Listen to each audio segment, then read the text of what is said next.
In the VIP suite of the Azure, an upscale fusion restaurant, I was humiliated, dressed in a ridiculous frog mascot costume, dancing mechanically to entertain the circle of wealthy guests before me.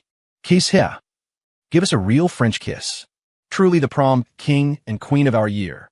Amidst the cheers, my daughter stepped forward, snatched the bouquet of roses from my gloved hands, and handed them to the man standing next to her. Daddy Julian, go on, mommy is waiting. Julian Black pushed up his gold-rimmed glasses, exuding a refined, gentlemanly aura. He patted my daughter's head, took the roses, and walked soulfully toward my wife. Vicky, happy birthday. Victoria Sterling looked blissful, her eyes swimming with affection. The moment she took the roses, she threw herself into Julian's arms. They gazed at each other like star-crossed, lovers reunited after lifetimes of separation. My gaze filtered through the narrow mesh of the frog mask, watched my wife, inches away, kissing another man. God, how much had she suffered? A single tear of beauty slid silently down her cheek, and Julian, not missing a beat, kissed the tear away. Vicky, it's my fault. If I hadn't gone to Silicon Valley for that research project all those years ago, I would have been the one watching you walk down the aisle. Julian, how can I blame you? You were contributing to science, to the future. Now, I only want to contribute to you. To me, Victoria's eyes welled up again, her delicate frame collapsing entirely into Julian's embrace. Oh my God, so romantic. It's like The Notebook. My mommy and daddy Julian are born for each other. I saw it all. I heard it all. The memories of the past, the love I held, instantly turned to ash. 7 years of marriage, over 2,500 days of companionship. You said you wanted simple happiness, but it turns out everything was a lie. My name is David Miller, a lecturer at Columbia University. I've been married for 7 years to my wife, Victoria Sterling, and we have a daughter named Lily. Right now, I'm sitting on the living room sofa, staring at the family portrait on the table. It was taken when our daughter was 1 year old. A reshoot Victoria demanded. Lily looked confused, Victoria in her wedding dress looked indifferent, and I was the only one grinning like an idiot, looking happy. But now that smile feels blindingly ironic, and my whole existence feels like a bad joke. 10 minutes ago, after witnessing Victoria kiss another man and my daughter calling him daddy, I returned home, soul-crushed. As soon as I walked in, a stranger added me on a messaging app. Once I accepted, a stream of earth-shattering photos flooded in. Not just photos of Victoria and Julian kissing at the birthday party, but pictures of them in a hotel room, sharing a bed. The one I couldn't stomach was a family portrait, almost identical to the one in my living room. I say almost because in that photo, I had been replaced by Julian. Victoria, usually the ice queen, was leaning sweetly on Julian's shoulder, wearing the custom wedding dress I bought, holding the daughter I raised for 6 years, smiling brilliantly. I remember that day. After the shoot, Victoria claimed she had a stomachache and sent me to drive home to get her medicine. Over an hour later, when I returned to the studio, she and Lily were gone. When I called, she berated me, saying she went to the hospital herself. I felt so guilty then, but when I asked which hospital, she hung up. She didn't come back until late that night, claiming she was unwell, refusing to let me touch her for days. The happiest day of my life apparently didn't belong to me. My phone pinged. New message. David, you're just a placeholder. Vicky has always loved me. She gave me $1 million Patek Philippe for her birthday today. Now you know my weight in her heart. Now that I'm back, be smart and leave. A poor teacher doesn't deserve a successful woman like Vicky. I knew it was Julian, and he was right. Victoria was successful. After college, she started her own company, Sterling Beauty, and after 7 years of struggle, she was a renowned entrepreneur in New York. To the public, she was an intellectual, elegant CEO. I was just a nameless teacher. We rarely appeared together. Rumors always circulated that Victoria was single and her daughter adopted, or that she was a widow loyal to her late husband. Several times I wanted to appear with her to dispel the rumors, but she always had excuses. This is a high-level investor meeting. You wouldn't fit in. It's an internal celebration. It's a team-building trip. Honey, you can't get time off. Memories hit me like a tidal wave, then pierced like a spike. I dug out a pack of cigarettes I'd hidden for ages and inhaled deeply. The acrid smoke made my heart feel like it was cracking open. Victoria, maybe you really do wish you were single. Or maybe you wish you were a widow. The phone kept pinging. Julian was like a victorious general, sending more couple goals content. I swiped the screen and exited the app. Then I opened my social media and shared a song. The thrill is gone. The love you gave me was charity, never as much as you gave him. I took off my wedding ring, threw in the trash, walked into the study, and pulled out my dusty suitcase. I had just wiped the suitcase clean when the phone rang again. The uncontrollable rage I felt dissipated the moment I saw the caller ID. Elena Vance, my student. Elena. Professor Miller, can you really not make it?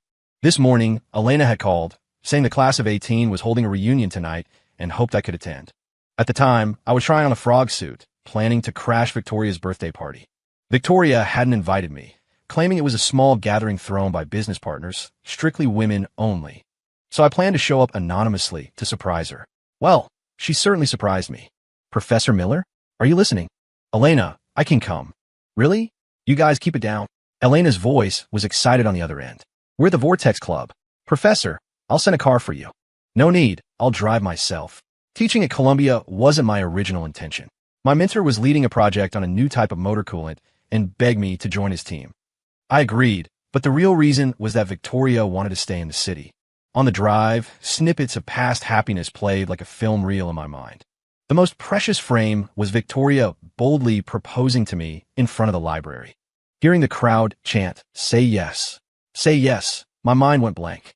Happiness came too suddenly. I had chased her for 4 years in college. She was always distant, neither hot nor cold. She never showed gratitude for my care, nor did she explicitly reject me. Our meeting was dramatic. During freshman orientation, I was randomly assigned as a squad leader because of my height. Victoria twisted her ankle during a run, and naturally, I carried her to the infirmary. That encounter planted the seed of love. As college life unfolded, our differences became glaring. I was a standard scholarship kid, getting into Columbia through desperate hard work. My humble background filled me with insecurity, so I just kept grinding, grades, competitions, papers. Victoria was different. She was an art major, wealthy family, beautiful. She quickly became the campus queen. For a long time, I just admired her from afar, loving her radiance. Because love is sacrifice. I sacrificed the best years of my youth. In the end, I was just a fallback guy, the simp. The Vortex Club was one of the highest-end entertainment venues in the city. I'd heard of it, but never went. My salary couldn't support spending here. Elena. Professor. Not just Elena, but Leo, Carter, and a few other students swarmed over warmly. Then a girl with exquisite makeup rushed over, pushed the guys aside, pulled me onto the sofa, and bossed the others. Back off! Give him space! The group roared with laughter. Elena. What? Not happy to see me. You're back in the States? Just got off the plane. Elena is Leo's sister, also a Columbia grad. When I was leading the coolant research, she interned in my lab. We got close. I was wary of Elena because our interactions sparked rumors of a teacher-student affair across campus. When Victoria heard, she stormed the school, threatening to destroy the shameless homewrecker. That was also the time Victoria left home for over a month. Looking back now, maybe she spent that month with Julian. After that incident, I considered resigning to protect the school's reputation and Elena's name. More importantly, I was terrified Victoria would hold a grudge. I wanted to avoid anything that hurt her. But when I handed in my resignation, I learned Elena had already gone abroad, leaving only a letter passed on by a colleague. The content was simple, a line of poetry and a sentence. If you don't meditate to kill the delusion, you must walk drunk and sing madly. David, don't live so tired. I glanced at Leo. He looked awkward. This wasn't a reunion. It was a welcome back party for Elena. I smiled helplessly. I'm happy. Elena, you're even more beautiful. Elena tilted her face up, looking at me provocatively. Is that the truth? Did your heart skip a beat? Heartbeat? I hadn't felt a flutter in a long time. Today, my silent heart had thoroughly died. Elena urged, say something. It skipped a beat. A blush quickly spread across Elena's cheeks. She hadn't expected me to say that. I regretted it as soon as the words left my mouth. It was largely a retaliatory psychology born of betrayal, very insincere. To cover it up, I raised my glass. To reunion. Cheers. Cheers. I downed it. The alcohol, spicy and bitter, burned from my throat to my stomach. I had quit drinking for 7 years because Victoria once said, I hate the smell of alcohol on men. Yet, she often came home drunk in the middle of the night, sometimes vomiting all over the floor. When I cared for her and told her not to drink, I'd get a scolding. If you were successful, why would I have to drink? Drinking is for business, for the company. Someone with no ambition like you shouldn't drink. I had no rebuttal, just a mix of bitter emotions. 10 days after Lily was born, Victoria was busy with the company, no time to breastfeed. I practically raised her on formula. For over a year, I shuttled between school and home. Finally, when Lily was 18 months old, we could afford a nanny. For the next few years, to solve Victoria's worries, I switched between professor and house husband, cutting off almost all social life. And the result? I put down a glass and saw a new message from Victoria. Hubby, the girls are having fun today. Lily, and I'll be back a bit later. Then I saw a comment from Victoria on the song I shared. This song is great, followed by a heart emoji. I turned off the screen and put down the phone. Elena saw this. What? Wifey checking in. No, just spam. Drink. You got it. 10 minutes earlier. Victoria picked up her phone, put it down, picked it up again. It had been 2 hours since she sent the message, and I hadn't replied. What's wrong with David? He hasn't replied to a single text. Usually, if I'm not home by 10, he's worried sick, calling at least a dozen times. Is his phone dead? Just then, a waiter entered the private room with drinks and a fruit platter. As the door opened, she saw a familiar figure.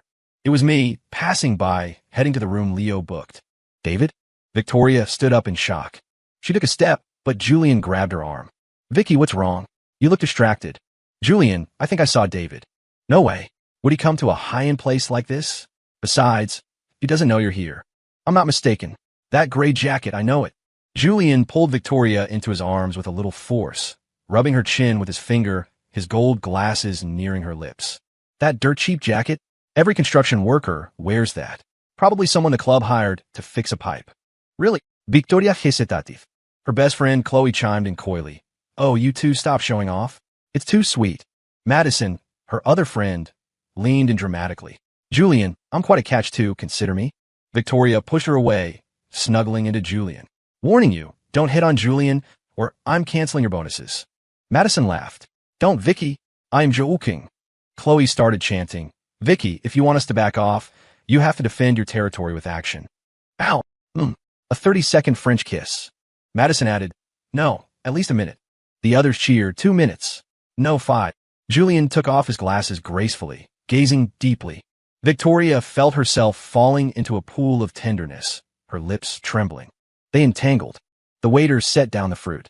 Little miss, here is your fruit salad. Wow, so pretty. As the waiter handed over a spoon, Madison grabbed him. I remember the Vortex has a contest system. Best singer gets a prize. The waiter pointed to the corner. Just turn on the device. It projects to the main screen. $1,000 a minute. Quick, set it up. People change in time, and time tests people's hearts. Professor, haven't seen you in years. You've become brooding. Leo clinked glasses with me, teasing. Haven't you guys changed too? I laughed. Mature, steady. I still remember Carter chasing a girl sophomore year, running shirtless on the track in winter. Damn, Professor, you haven't forgotten that embarrassment. Hard to forget. By the way, where's the girl? Carter waved his hand, a ring shining on his finger, looking proud. Married her. We fight all day, but we're happy. Happiness is what matters. Elena suddenly grabbed my hand, stunned. David, your ring. On my ring finger, only a band of pale skin remained. While I was thinking of how to explain, the large screen in the suite suddenly popped up with a live feed. Chloe. She was holding a microphone, declaring, Everyone, this is Suite 006. Tonight, we aren't competing in singing. We're competing in kissing. Passionate kiss for 1 minute. Come challenge us. The camera pans, showing Julian and Victoria making out intensely. Instantly, the small scoring screen on the public feed flooded with pink hearts. I watched coldly. Victoria's chest was heaving. The camera zoomed in, her cheeks flushed, their lips pressed tightly together. Wow, playing hard. Carter stared, unblinking. Shamalis, snid. Don't say that. Look how in love they are. Hey, Leo, should we enter? Get lost. Leo glanced at the screen, his face changing abruptly. He knew Victoria.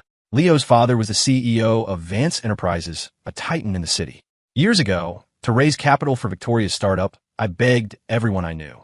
Finally, it was Leo who stepped up, getting his dad to call the bank and secure a low-interest loan. Professor. I shook my head, signaling him to stay quiet, and extended my left hand. Leo saw the empty ring finger. Everything was understood without words.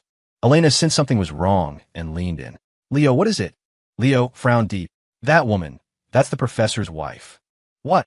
I kept my head down, gripping the empty glass, my knuckles cracking, but my heart felt hollow. Victoria, is this what you meant by celebrating with the girls? Your way of celebrating is certainly special. 7 years of companionship, genuine sacrifice, Why cover it with such lies? If you don't love me, just say it. Elena whispered something to Leo. Leo looked unbelieving, but seeing Elena's firm expression, he gritted his teeth, turned, and walked toward the camera console in our room. A soft hand hooked around my neck. Without warning, warm lips pressed against mine. I couldn't speak, eyes wide, locking gazes with Elena. Her look was firm, passionate, allowing no refusal. At the same time, all the screens in the vortex switched to the feed of Elena and me kissing. Leo scanned the QR code, charged $10,000, and dominated the screen for 10 minutes. Elena's sudden attack was suffocating yet intoxicating. I couldn't remember what a kiss felt like. My reason remained. I tried to push her away, but Elena clung tighter, even biting my lip. Next to us, the students were cheering, oblivious to my burning anxiety. Inside Suite 006, as the public screen switched, gasps erupted. Someone actually accepted the challenge. That girl's figure is amazing. Whoa, 10 minutes of screen dominance. They're gonna pass out. Wait, Chloe pulled Madison, squinting at the screen. Does that guy look like David? Madison said. It really does look like him, but how could he be at a place like this? In a kissing contest? Impossible. No, that is David. Chloe turned, interrupting the makeout session. Vicky, look, the guy kissing the beauty on screen. Isn't that your husband? What? Victoria stood up. Just a second before the screen switched again, she caught a glimpse of a frame. Me pushing Elena away, my face fully exposed. Vicky, was it your husband? I didn't see clearly. Victoria was flustered. Even if it was, how would David appear on the public screen? I turned on the contest mode earlier, Chloe said nervously. So, the whole club saw us? Who gave you permission? Vicky, don't be mad. Chloe just wanted your happiness to be seen by more people. What if David sees it? Madison realized they went too far and comforted her. He won't. We must have been mistaken. David has no chance of getting into a high-end place like this. But Julian walked over, wrapping his arm around Victoria's waist. Vicky, relax. We just couldn't control our passion. Besides, what's a kiss between adults? David isn't that petty. He tried to kiss her again. No, David is my husband. I know his temper. If he finds out. Seeing Victoria's anxiety, the others were dismissive. Chloe sneered. So what if he knows? Vicky, David is a loser. Would he dare fight you? Madison added, Vicky, David is a soft rice man living off you. He hasn't helped with your business at all in years. Just gets in the way. I've never liked him. Julian is right. David is not only useless, but also a jealous control freak. Every time we stay out late, he calls nonstop. So annoying. That reminded Victoria. She grabbed her phone. No replies, no missed calls. David, you're going too far. Victoria had never experienced the cold shoulder treatment. She immediately dialed, ready to pour her anger onto me. The call didn't go through. Great, David, you dare not pick up. Julian stepped in smoothly. Forget it, Vicky. It's your birthday. Don't let an irrelevant person ruin everyone's fun. Victoria shook off Julian's hand. He looked awkward, while she felt uneasy, sensing something was wrong. Chloe, what room number was on the screen? Tell me. I remember it was Suite 008. Victoria slammed the door and rushed out, heading straight for 008. She didn't knock, just barged in. David, where are you? Come out. Inside, only Carter and a few male students remained. Seeing Victoria barge in, they frowned. Lady, pretty rude, aren't you? Where's my husband? Get him out here. Carter studied her, then laughed theatrically. Boys, look, isn't this the woman performing the makeout session on the big screen? Oh wow, it is. What, didn't get enough looking for men? Miss, I'm a good kisser. Want a battle? Victoria turned red with rage, grabbed a bottle of red wine from the table, and smashed it on the floor. Carter jumped. He didn't know Victoria, and his temper flared instantly. Are you sick? Crazy bitch. You're paying for that wine. Victoria was hysterical. You bunch of thugs. Where did you hide my husband? Your husband? Ha! Isn't he right behind you? Victoria started, turned around, shouting hubby, but saw Julian standing there. Julian pulled her into a hug. Victoria struggled free, looking around nervously. Carter sneered. Holy crap. Looks like he and your husband. Miss, are you here to cruise for affairs? You dare insult me? Who do you think you are?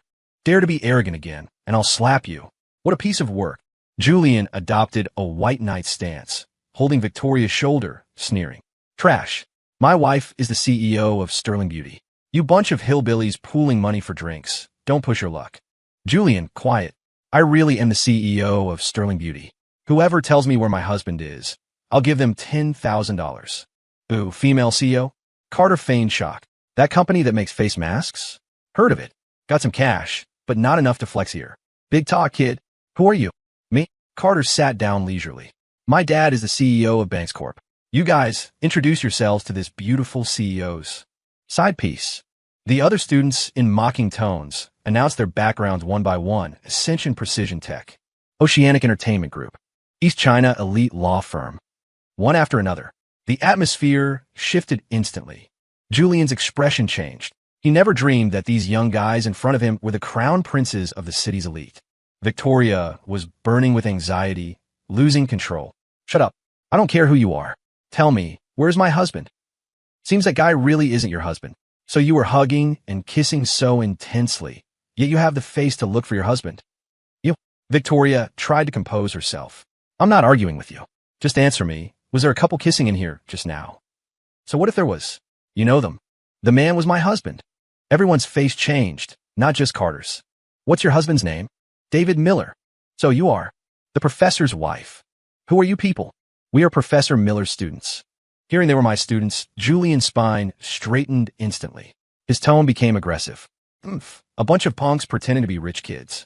To afford one trip to the Vortex, you probably have to deliver food for 6 months, right? Carter knew exactly how to hit a nerve.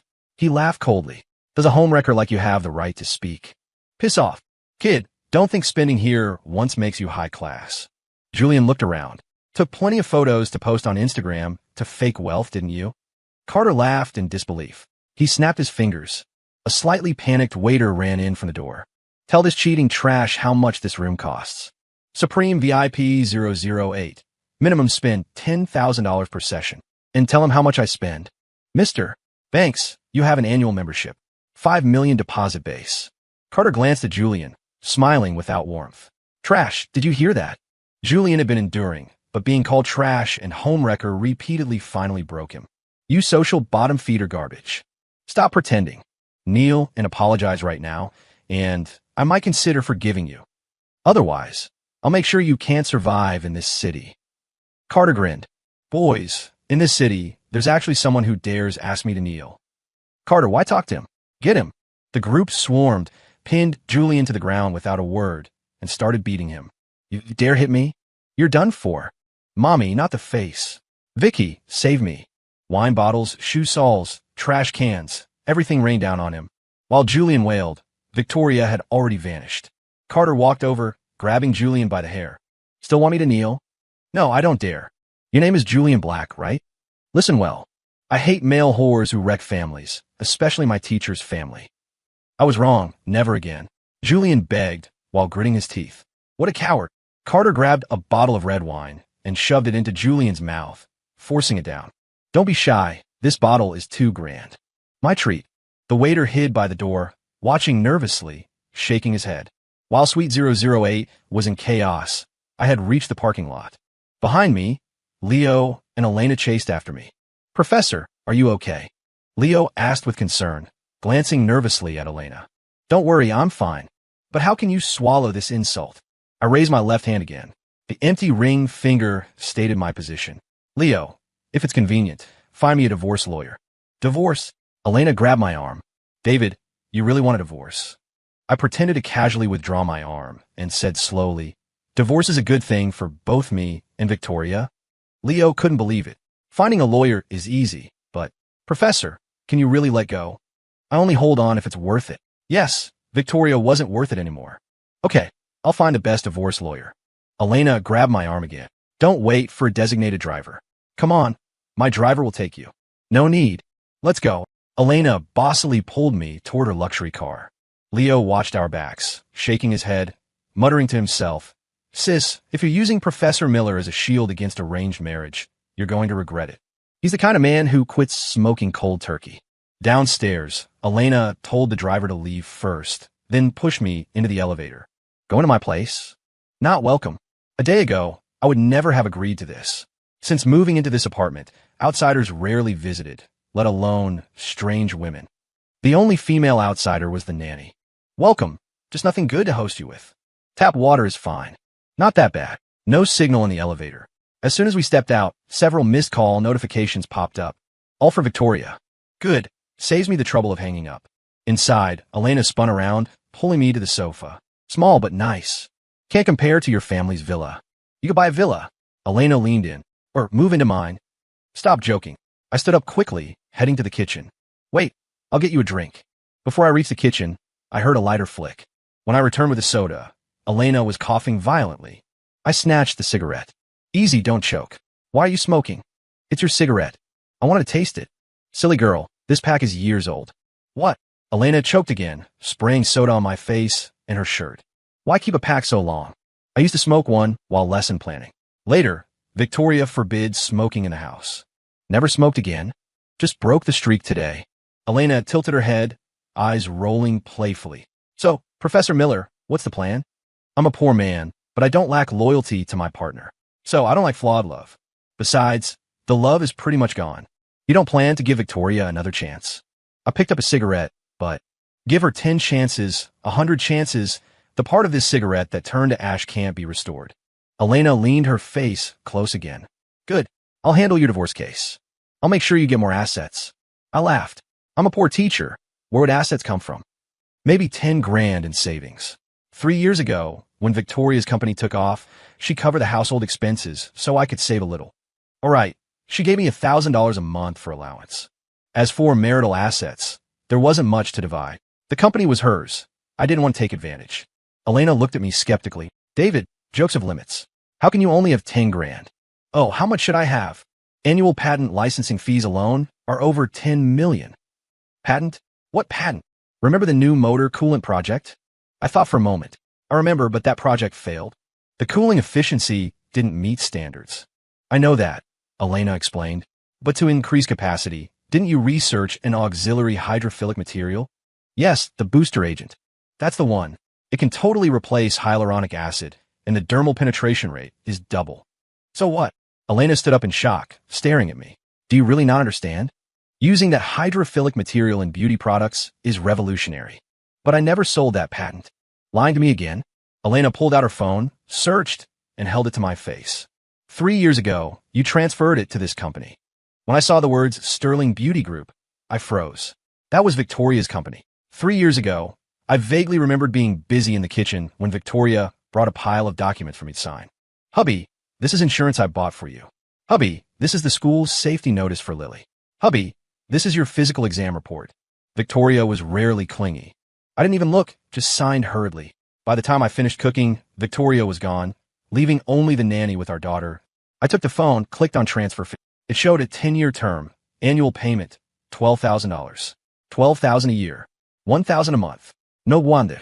Victoria had long since shifted her affections, but kept up the charade of marriage. What's wrong? Elena asked, seeing my face. I think I want to live in a villa. Elena Greeked in it. I wonder if Professor Miller likes the houses at Riverview Estates. Wait for me. I'll pack some things. Okay. Elena looked at the soda stains on her clothes. I'll take a shower and rest. Bumpy flight. Actually, there wasn't much to pack. Just some important documents shoved into the suitcase. Then I opened my phone, printed the family photo Julian sent me, and put in the living room frame. Victoria, you guys are the happy family of 3. Looking at the photo in my hand, the foolishly smiling me, the cold her, it was truly ironic. The sound of a key turning came from the door. I tossed the photo into the trash. Just as I stood up, Victoria stormed in. In my previous perception, she was always an intellectual, dignified woman. But now, with her bright red lipstick, she looked indescribably seductive, with a hint of something cheaper. Truly, a change in mindset changes how you see a person. Slap. Victoria didn't say a word. She walked straight up to me and slapped me hard across the face. Then came the hysterical screaming. David, why didn't you answer the phone? Lily is in the hospital. Did you know? I've been guarding her alone until now. Do you deserve to be a father? No sense of responsibility at all. I've supported you, spoiled you. Is this how you act? So brazen. Are you deaf? Answer me. I rubbed my face and said coldly, your daughter is in the hospital. What does that have to do with me? Victoria couldn't believe it. David, what are you saying? What do you mean, my daughter? Lily isn't your daughter? Is she? You know best. Make yourself clear. Victoria's tone was still domineering, but she was clearly shaken. I'm too lazy to waste words with you. Fine, David, what is this attitude? Our daughter had an allergic reaction, almost died, and you don't care, just sitting here being sarcastic. What do you want? I sat calmly on the sofa and asked back, why did your daughter have an allergic reaction? What did she eat that she shouldn't have? Where did she go that she shouldn't have? Victoria panicked slightly, stubbornly saying, "How should I know? You were with her all day. How can you not know? You can't even take care of your own daughter. Do you deserve to be a mother? Your responsibility went to the dogs." Victoria was dumbfounded. She never dreamed that I, who always held her in the palm of my hand and treated her like a treasure, would speak to her so rudely. No, I was interrogating her. "Hubby, what's wrong with you? How can you talk to me like this? All day. Couldn't you call once to check on me and Lily?" "Sorry, Ms. Sterling, I was explicitly excluded from your birthday party." And I stared into her dodging eyes, enunciating every word. "You requested it yourself. You told me not to bother you. What did you call me? Ms. Sterling?" "I get it." Victoria stiffened, crossing her arms. "You're throwing a tantrum because I didn't let you come to the party, right? I told you, today was for the girls. It's inappropriate for a man to be there. You're making a scene over such a small thing? For a grown man, why are you so petty?" A wave of nausea rose from my stomach. I turned my head away. Looking at Victoria's lying face for one more second, I feared I might vomit. "So, my wife cheats, my daughter calls a strange man daddy, and I can't be upset, or I'm petty, not a gentleman. Ms. Sterling, don't misunderstand. I have zero interest in your party." "Fine, I don't want to argue." Victoria threw down her coat and sat on the sofa. "I'm tired. Go to the hospital immediately and take care of our daughter." "I don't have time." "What did you say?" "I don't have time." Victoria's exquisite features seemed to warp. She pointed a trembling finger at me. "David, you don't care if your daughter lives or dies." "What do you mean?" "It means I'm busy. Even if I weren't, I don't want to." "You bastard." Victoria slapped me again. I didn't dodge. I took it solidly. The same spot instantly swelled. Slap. The sound was loud. Based on the pain, I could judge Victoria's feelings. She was shocked. Shocked I didn't dodge. Shocked she used so much force. "Hubby, I didn't mean to." "You." Suddenly, she saw a cigarette but on the table. Her expression turned to disbelief. "You smoked and drank?" "David, you promised me. No touching alcohol or tobacco. I'm running around the hospital. Our daughter is hovering between life and death. And you're here living it up? If I knew you were this kind of man, I stood up abruptly, asking sternly, "You'd what? You're yelling at me? David, you dare yell at me?" Victoria grabbed my collar. "All these years, how much have I sacrificed for this family? Do you have a conscience?" I threw off her hand. "Ms. Sterling, whatever you did for your family has nothing to do with me.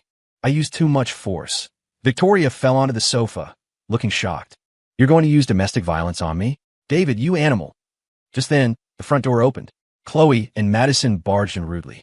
Seeing me, their faces showed disdain. Then seeing Victoria on the sofa, they immediately feigned concern. "Vicky, what happened? Did David hit you?" "David, you scum, actually hitting a woman." "Loser, soft rice man. What can you do besides bully women?" I looked at the two of them, self-righteous and arrogant, and my disgust peaked. "Shut up. Who do you think you are? Coming into my house screaming? Get the hell out." Chloe and Madison were shocked too. They couldn't imagine that I, usually submissive in front of outsiders, would dare yell at Victoria's besties. "David, did you take the wrong meds? Why are you yelling?" "Your house. This house, the furniture, everything here was bought with Vicky's money." "Who are you?" I glanced at Victoria and sneered. "Did you tell them you bought everything here? Cross your heart and tell me, what have you bought for this house in all these years?" Victoria showed a trace of panic. "David, what do you mean?" "Literal meaning. From a tube of toothpaste to this apartment. Did you spend a dime?" "I didn't buy things, but I gave you money every month." Chloe chimed in sarcastically. "Humph, thought you were capable, but you're just spending Vicky's money. Stop pretending." Madison looked scornful. "A grown man, kept by a woman. David, you should know gratitude." I laughed, holding up one finger. "Gratitude? $1,000 a month. You can't hire a nanny for that, can you? Utilities cost more than that. Besides, even that $1,000 I earned. Right, Ms. Sterling?" Victoria saw I was fearless and panicked more, wondering if I knew her secret. "Enough, David. Don't change the subject." Chloe sat down, hugging Victoria dramatically. "You are just a waste who doesn't even care about his own daughter." Madison fawned. "By the way, Vicky, when we came back, the doctor found Lily's allergen. It was yellow peaches." "Yellow peaches?" "There were no yellow peaches on the birthday cake. I specifically ordered it." "Oh, not the cake. At the Vortex, Julian ordered a fruit salad for Lily. It had." Hearing this, Victoria and Chloe almost simultaneously coughed loudly, interrupting her. Madison realized she almost slipped up. If I went to the Vortex to check the passionate kiss on the public screen, couldn't be hidden. Watching the three of them conspire, I felt sick. Sickeningly worse than seeing them kiss. As a husband, I had never truly entered my wife's world. What a failure. It seems the impulsive decision to divorce was the most correct one of my life. At least I could salvage a shred of dignity. Seeing me unmoved, Victoria laughed awkwardly out of guilt. David, you didn't hear clearly. At the birthday party, the hotel gave a fruit salad. Lily ate it and had a reaction. Lying to my face without blushing. Ms. Sterling, I'm not interested in your affairs. Seeing I was turning to leave, Victoria grabbed me. Hubby blamed me. I shouldn't have lost my temper as soon as I got back. It's just that Lily was hospitalized. I felt so helpless. I wished you were there with me. Is that true? Of course, you're my husband, my rock. Victoria suddenly remembered something, digging through her bag. Hubby, look, I even brought you a gift. Chloe immediately followed up. David, Vicky is just too good to you. It's her birthday, but she brought you a gift. Madison said, as a bestie, I really feel it's not worth it for Vicky. Apologize properly, and maybe she'll forgive you. Victoria stopped them. You too, stop it. David is my husband. Whatever I do for him is right. I took the so-called gift, my heart freezing. The free gift tag hadn't even been torn off. I gave Victoria a grateful look, finally feeling absolutely zero emotion. No sadness, anger, excitement, disgust. Only the calm reserved for strangers. For me? Yes, for you. Thanks. Hubby, why thank me? As long as you like it. Seeing the mood soften, Victoria immediately said, I neglected you recently. After Lily gets out of the hospital, let's take a family trip abroad. Amidst her chatter, I tossed the gift into the trash can. Thanks, I don't want it. The smile froze on Victoria's face. Anger immediately spread. David, what is the meaning of this? I've humbled myself to apologize. What more do you want? I gave you a gift, and you threw it away? I said calmly. I just properly disposed of garbage. Garbage? You call my gift garbage? Yes. How dare you? Oh, why wouldn't I dare? Victoria, the garbage in front of me isn't just this gift. Clearly, Victoria's focus shifted. She stepped back, asking in disbelief. Victoria? You call me by my full name. Sorry, Ms. Sterling. David. Victoria was hysterical again. I order you pick it up. I stepped back. Do I look like a garbage collector? Fine. I'll count to 5. If you don't pick it up, I will. But think clearly. If I pick it up, I'd rather throw it away than give it to you. I made a pleased gesture, hands in pockets, looking indifferent. 1, 2, 3, 5. I interrupted her, stepping back again.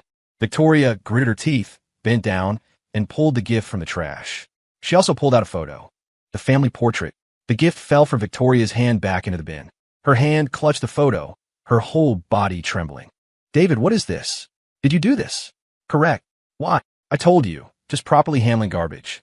Victoria's eyes filled with tears. She waved the photo, asking word by word. Now, even a family photo is garbage? Do you have this family in your heart at all? Seeing Victoria cry, Chloe and Madison comforted her while targeting me. David, you really are a bastard. How has Vicky wronged you? Scumbag. I laughed. I threw away the trash. The new photo is already up. Victoria froze. She looked immediately. The frame indeed held a new photo, but upon closer inspection, the tears in her eyes receded. The me in the photo was replaced by Julian. Victoria grabbed it, suspecting she saw wrong. After scrutinizing it, she asked in disbelief, How do you have this photo? Does it matter? Hubby, listen my explanation. Okay, I'm listening. This is a senior from the art department, Julian Black. I know, you know. He sent the photo to me. Hubby, it's fake. He's joking, Photoshop. Oh, is this Photoshop too? I opened my phone, displaying the photo of them in bed. Victoria tried to snatch it, but I pushed her away. Fake, hubby, it's all fake. Then I'll call the police. Let forensics determine it. If it's fake, it's defamation. No. Victoria suddenly threw herself down, kneeling on the floor begging. Hubby, if you call the police, what about the company's reputation? My reputation? Lily will be hurt too. How hypocritical can a person be? Clearly I was thinking of her, but she acted as if I were harming her. Oh my God, Vicky. Chloe pulled her up, sneering. He knows everything. He's just playing you. Just admit it. Madison, exactly. David, so what if you know? Julian and Vicky were the campus king and queen. If Julian hadn't gone to Silicon Valley, if you hadn't stalked her, would Vicky have married you? Chloe, now that Julian is back, be sensible and step aside. Current you doesn't deserve Vicky. Madison, David, since you found out, I'll tell you another secret. You thought Vicky proposed to you? Do you deserve it? A poor loser from the sticks. That day Vicky prepared everything to propose to Julian. He just left the city. You were just a substitute. Victoria suddenly stood up, pushing them away, growling, "Shut up. Vicky, we are helping you." I watched this farce. I felt anger inside but couldn't let it out. The heart was dead. Anger lost its fuel. "Hubby, don't call me hubby. I don't deserve it. No, we've been married 7 years. You are my husband." Victoria wept uncontrollably. "Keeping this from you is wrong. But for the sake of our daughter, can you—" "Stop." I shook off Victoria's hand. "Daughter? Whose daughter? I have no daughter." "No," Victoria panicked. "Lily really is your daughter. Did you forget? I gave my first time to you." I laughed. "Ms. Sterling, back then we were poor, but you surely had enough money for a hymenoplasty." Victoria's expression froze. Soon, driven by shame and anger, she raised her arm again. This time, I didn't let her. I caught her wrist, and with a backhand, slapped her across the face.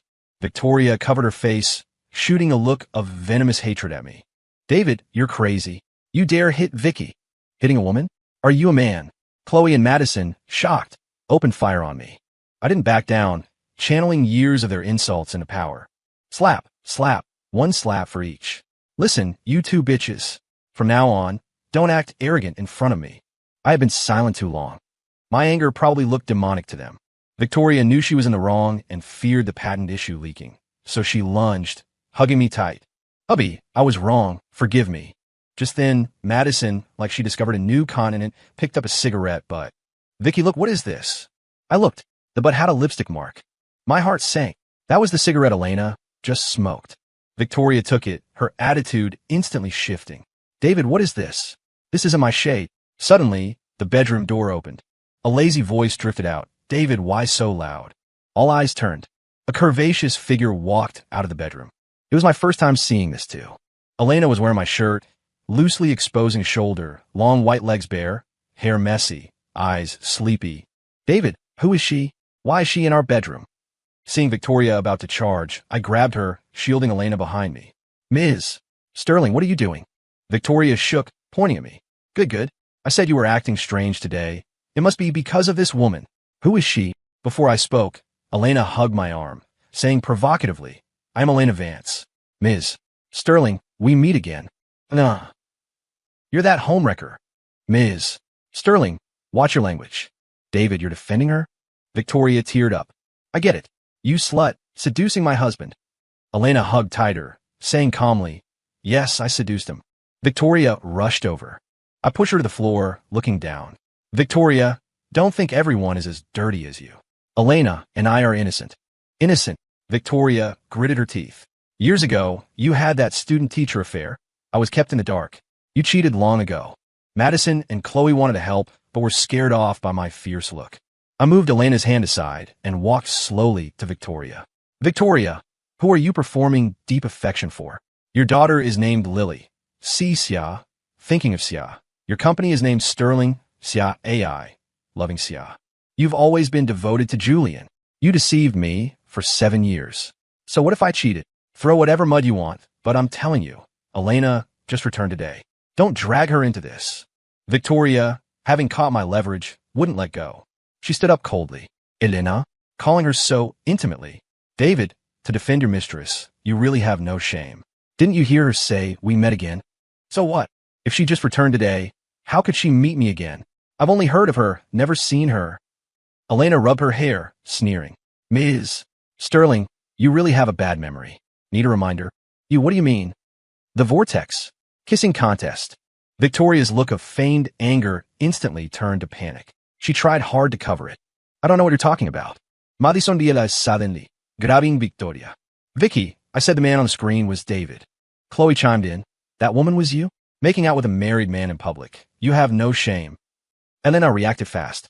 Before Chloe finished, a slap landed on her face. "I have no shame?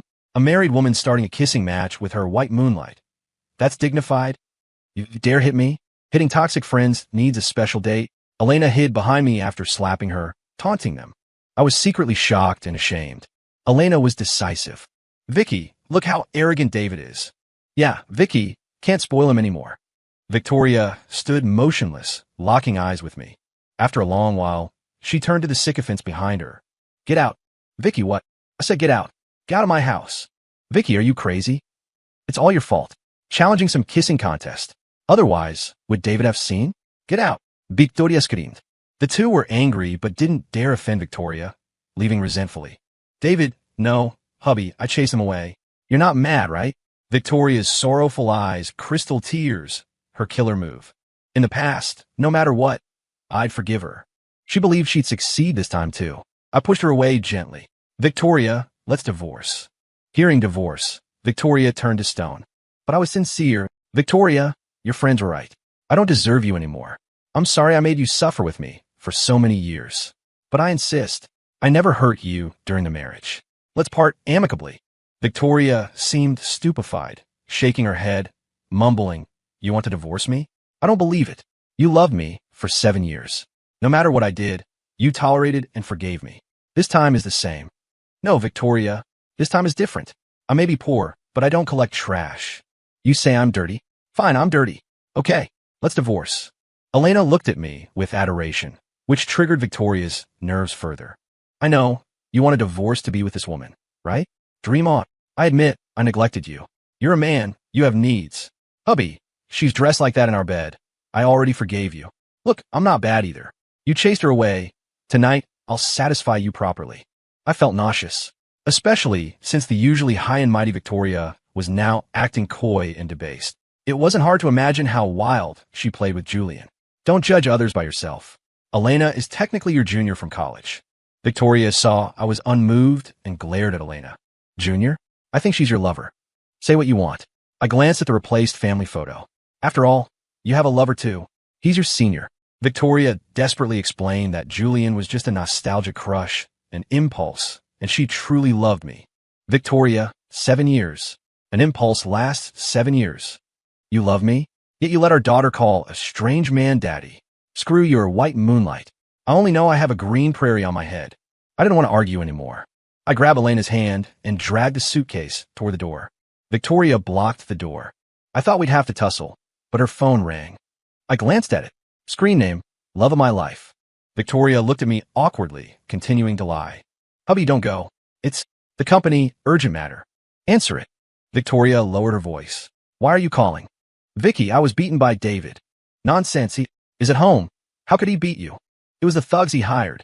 I'm at the hospital. Doctor says it's dangerous. Can you come see me? I'll send Madison and Chloe. They're here, but the doctor needs family to sign. You know my family isn't in the city. I had one foot out the door but paused. Victoria, how will you choose? I'm coming right now. I smiled self-mockingly. What was I expecting? At the community gate, Elena shivered. She was only wearing a shirt. I took off my jacket and draped it over her. Sorry, I wronged you today. No, actually, I think you were handsome today. I'm just a loser. Don't say that. Elena hugged my neck, lips close, breath warm. The man I choose is never a loser. As we spoke, a car arrived.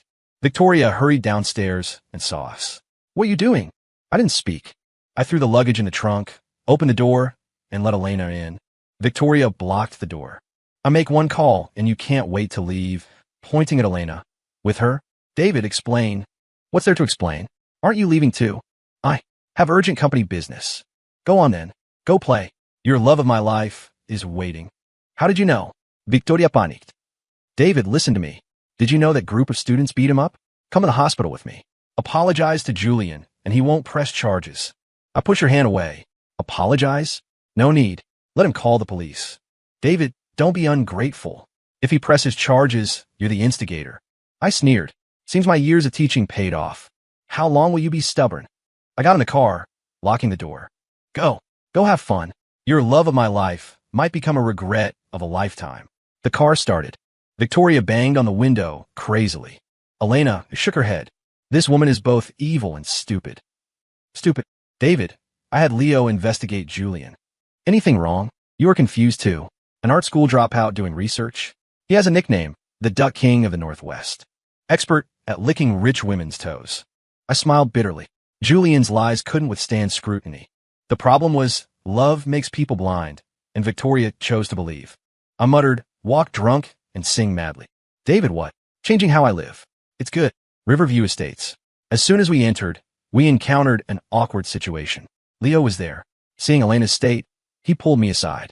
Professor, no, brother-in-law. At least leave my sister some stockings. Don't talk nonsense, Elena and I. Elena? Oh, no need to explain. Leo looked satisfied. I get it. Passion took over. You get nothing. Elena kicked him. What are you doing here? Heaven's witness. It's for your husband. Leo hugged my shoulder. Who told you not to answer the phone? Elena's focus was obviously on the word husband. She blushed and ran inside. I was helpless and didn't want to explain. What is it? Oh, brother-in-law, that guy Julian got taught a lesson by Carter. Did they really beat him? That's not important. Leo waved it off. Key is tomorrow. Vance Enterprises has an investment signing. The party is Victoria's company? Right. 3 years ago, Sterling Beauty developed a new formula, popular overseas. So the group kept investing. Leo, business is business. I won't interfere. Leo frowned. Brother-in-law, if business is business, we won't invest. Why? Sterling Beauty won't transfer the patent. Fees are too high. Even if products sell, profits are low. Just that. Speak straight. Okay. Before, it was out of respect for your relationship with Victoria. Plus her company expanded. If we pull capital. I was thinking when Elena walked out changed. You're not leaving? Sis, talking business. I looked at Elena. You knew about Victoria's company? David, I didn't want to bother you with small things. I was grateful. I told Leo, business is business. Done. Sending Leo off. Elena looked pale and anxious. David, is this okay? You haven't divorced yet. At this juncture, if Vance Enterprises pulled out, Victoria's company would hit a cash crisis. Unless she got fast financing, she'd have to sell the patent. I'm not interested in her affairs. What about the child? Don't you want to plan for her? She has a new daddy. Elena leaned in. Will you regret it? I didn't speak. Emotions surged. Poor people don't have the right to regret. The next day, before morning classes ended, the dean called me to his office. A termination notice lay on the desk. The dean was troubled and apologetic. He explained the decision wasn't his or the department's. I guess why? Is it related to Victoria? The dean stopped hiding it. David, Sterling Beauty is a major donor. Victoria is an honorary trustee. Also, you causing trouble outside affects the school's reputation. I caused trouble. You led a mob to smash up a club, hospitalized the Sterling manager, and sexually harassed women. It's all over the internet. The dean handed me his phone. I looked. Besides photos of Julian wrapped like a mummy, Madison and Chloe had posted exposures that David is a pervert, filming in women's restrooms. Caught red-handed, he got angry and ordered thugs to attack. Does such scum deserve to teach? I clenched my fist, turned, and walked out. Once judged by the court of public opinion, don't try to explain. Holding my box, I stood at the school gate, feeling like I woke from a nightmare. A luxury car pulled up. Elena. You know?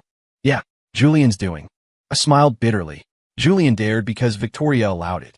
David changed clothes. Elena pulled out a bespoke suit. She started undoing my buttons. What for? Accompany me to the investment conference. Me? Yes. From now on, you're the CEO of Vance Beauty. Elena pulled me into the grand hall of the Han Imperial Hotel. The city's annual merchant conference was underway. As soon as we entered, we bumped into Julian. One hand on Victoria's waist, one holding wine, chatting up guests. Manager Black is handsome and capable. President Sterling is elegant. A match made in heaven. Indeed, Sterling Group's patent is a miracle in the industry. While speaking, my daughter Lily ran over, throwing herself into Julian's arms, calling Daddy Julian sweetly. More flattery followed. Manager Black, your daughter is cute. The crystal of your love, a true princess. Victoria leaned closer, blushing. Suddenly, she felt someone staring. She turned, meeting my cold eyes. David. Victoria instinctively pulled away from Julian. This made Julian unhappy. He pulled her back forcefully. Mommy, what's wrong? Lily saw me too. Pointing. David, why are you here? Mommy said you don't deserve high-class places. Lily, hush. Wow, Mommy is mean. Julian acted the benevolent father, picking Lily up. Vicky, don't scare Lily. Behind them, Chloe and Madison walked over with wine, sneering. David, wearing street trash clothes to this place? One person lowers the whole events class. Victoria walked over. David, how did you get in? Go back. This is high society. You don't fit. High society? What you do is pretty low. David, I don't want to argue. Victoria maintained her aloof lady persona. We'll settle the harassment of Madison and Chloe later. Victoria, mind your own business.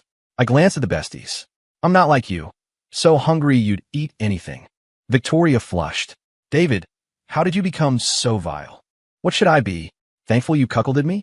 Too arrogant. You. Julian walked over holding Lily, acting scared.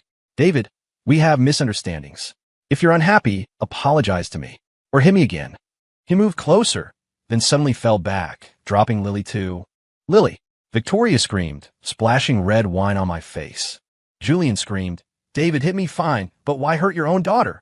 Victoria helped up the crying Lily. Lily yelled, Smelly David. Mommy, I don't want him as daddy anymore. Victoria was furious. She walked over, raising her hand to my face. However, another hand moved faster, slapping her hard. Slap, silence. Victoria looked shocked at Elena, rubbing her palm. David, my hand hurts. Why be so silly? I looked at Victoria, holding Elena's hand. Her face is so thick, of course it hurts. The commotion grew. A crowd of elites gathered, whispering, phones out. Isn't that the pervert? Filming in toilets. Now hitting people here. Who is he to President Sterling? Chloe charged. Another glass of wine splashed on me. She screamed, Everyone, this is David Miller, President Sterling's ex-husband, a soft rice eater, using her money to keep a mistress. Madison added. He peeked in the club and ordered thugs to beat Manager Black. The crowd was indignant, condemning me. I ignored them, staring coldly at Victoria. She sat indifferent, letting them slander me, staring at me with venom. Victoria, I shouldn't have had any illusions. Before I spoke, Elena stepped forward, glaring at Madison and Chloe. The mistress you mentioned, is it me? Yes, it's you. You and David doing dirty things in the club. We caught you. Chloe, shameless woman, should be drowned in a pig cage. Victoria walked over. I shielded Elena. Good, David, not hiding anymore. We are innocent. You are my husband, clinging to her, and you say innocent. Correction, I looked at Chloe. Ex-husband. We aren't divorced. But you betrayed the marriage, didn't you? Julian rushed to block Victoria. David, come at me. Don't bully Vicky. Madison gloated. David, see? Only a good man like Julian deserves Vicky. Everyone. David is the third wheel. He interfered with Julian and Vicky's love, stalking our Vicky. I watched the clowns perform, listened to the insults, my heart flat. The crowd booed. Splash. A glass of wine hit Elena. It was Lily. Lily, what are you doing? Who taught you that? Smelly David, smelly woman. Don't bully Mommy and Daddy Julian. I am your father. Don't call me by name. I broke, seeing the daughter I cherish become so twisted. Lily, what? David, yelling at your daughter for a slut. Abandoning wife and child. Scum. The crowd incited, pointing fingers. I shook, pointing at Victoria. Is this how you teach her? Why yell? It's just wine. I'll pay for the dress. Elena fixed her hair, smiling. Fine. J&D custom. Can't pay. I'll give a discount. Faking it. J&D only made one custom dress this year. President Sterling, you have seen the world. Surely you can tell.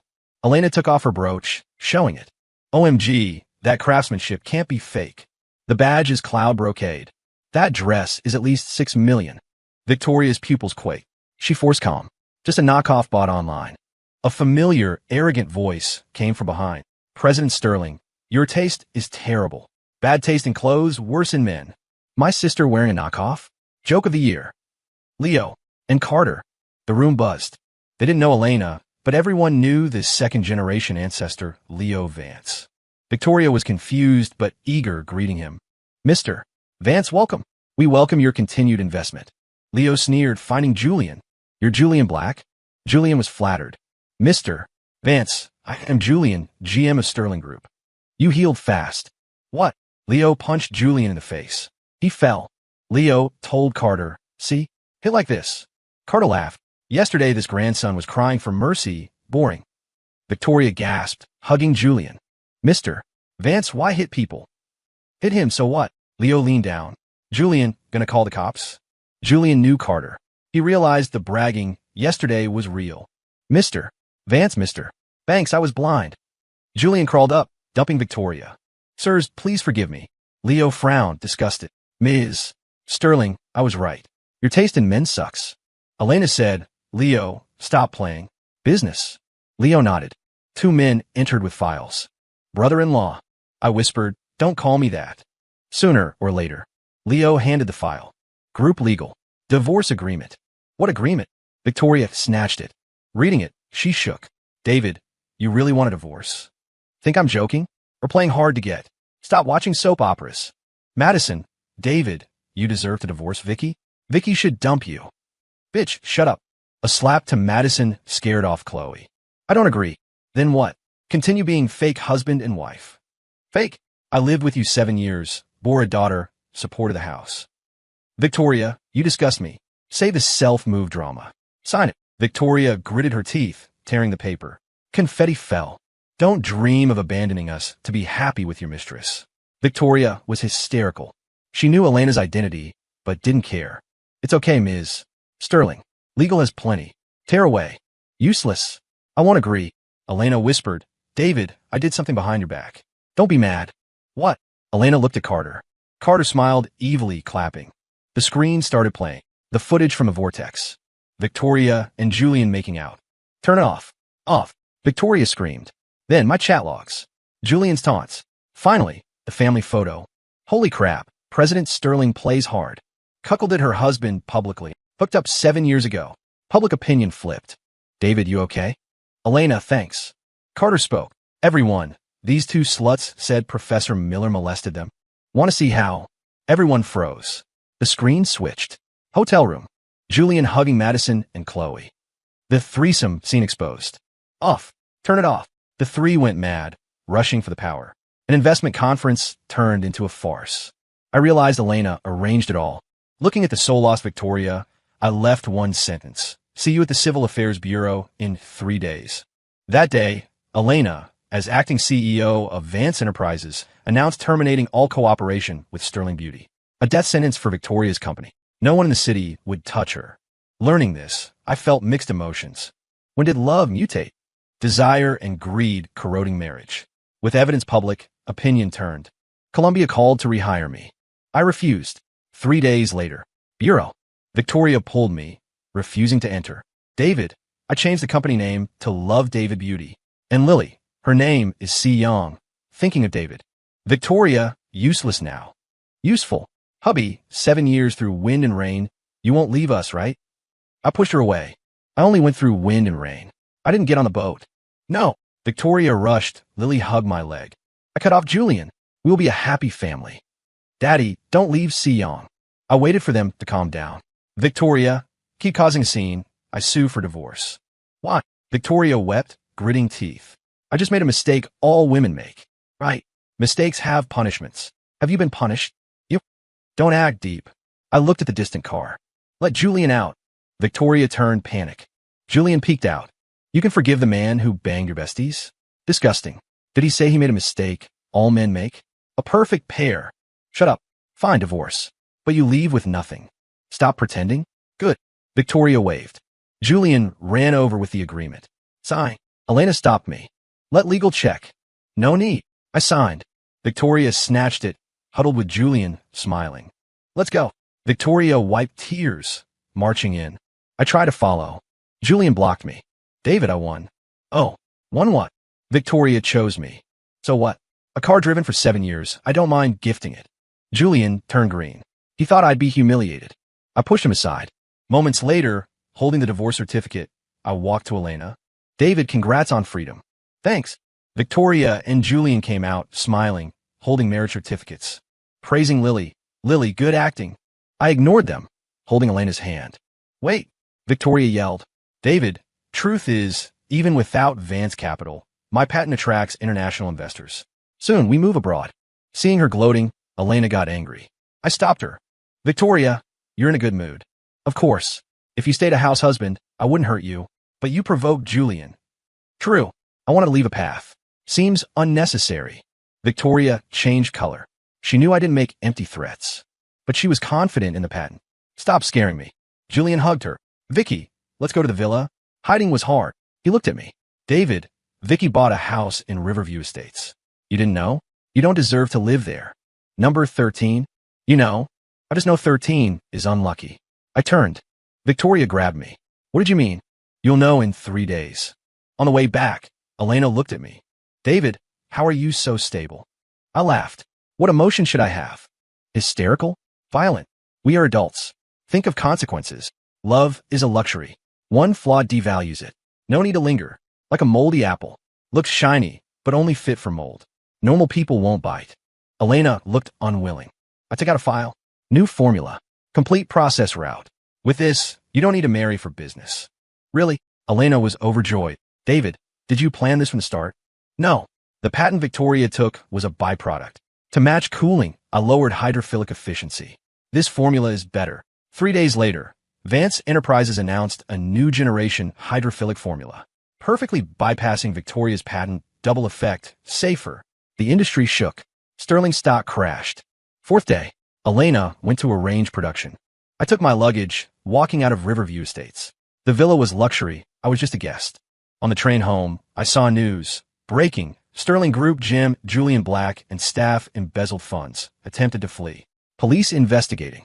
I turned off the phone. Looking out the window, prosperity receded like a dream. The countryside appeared. That is reality. 1 year later, I became a rural teacher, like a cricket hiding in the wild. When the past was dusty, I helped villagers live stream produce. Thanks to chemistry knowledge, my videos on identifying organic food went viral. After showing my face, the school had a visitor. Elena. She pounced, biting me hard. Tears in eyes. David, you are cruel. Ran away, leaving me. I was speechless. Elena, I didn't expect a result with you. Then why give me the patent? You helped me. I helped you. So you don't marry someone you dislike. Elena hugged me. I like you. I want to marry you. I won't go back to the city. Then I stay. Beside, holding here. Not suitable here. Why? Red door to red door. Poor door to poor door. Victoria came from a village, but once on the bus to the city, she welded the door shut. Elena couldn't believe it. Why so futile? What era is it? Love needs bread. Try it. Maybe coarse grain nourishes love too. Besides, Elena took out a bank card. Didn't you want to make villagers rich? Your patent fees. We kissed. Children laughed around us. Love is the best thing in the world. May lovers end up together. May everyone be loyal to marriage. The world is beautiful, worth expecting. Part 2. Mandatory separators.